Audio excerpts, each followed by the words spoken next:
One. Also, the news is live on the Channel 7 app.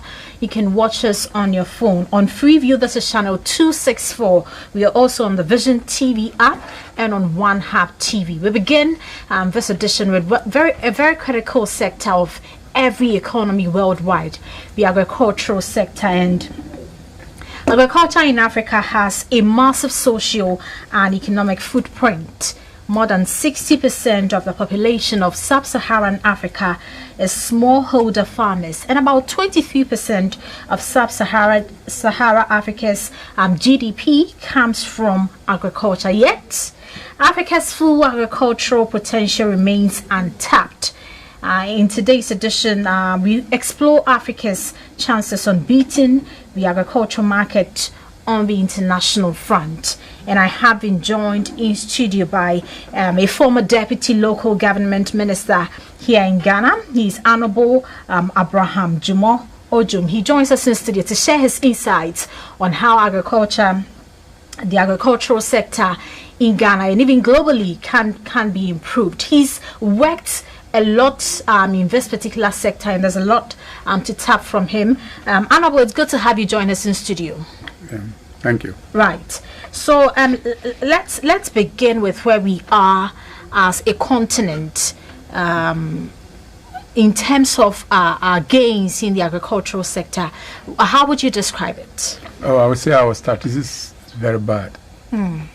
Because a continent that has 60% of the world's arable land, if you look at our import bill, it's so scary.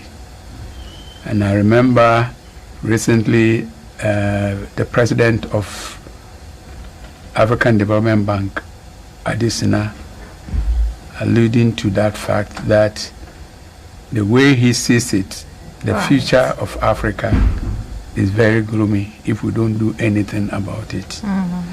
And he sees that even the next batch of millionaires are going to come from agriculture.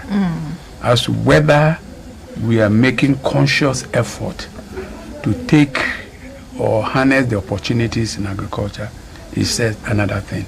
And that borders on policy, that borders on practice. Right. And that borders on private sector and then the government working together. Because as an industry, for far too long, Africans have treated agriculture as a development item. But then it's a big industry. When you say as a development item, it's like we want government to be handling everything. But then industry is handled by private people. Right.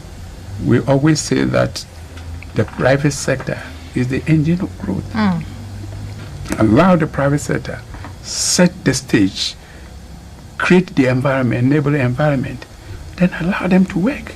And as they do it, they are able to turn things around and get statistics correct.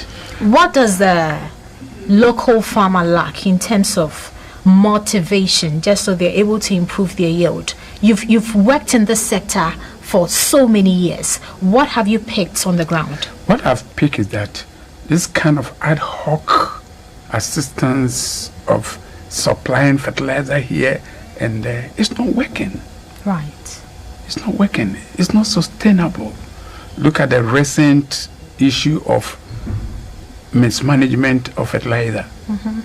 I mean, recently we heard about fertilizer for planting for food and job and for cocoa being smuggled out by another company.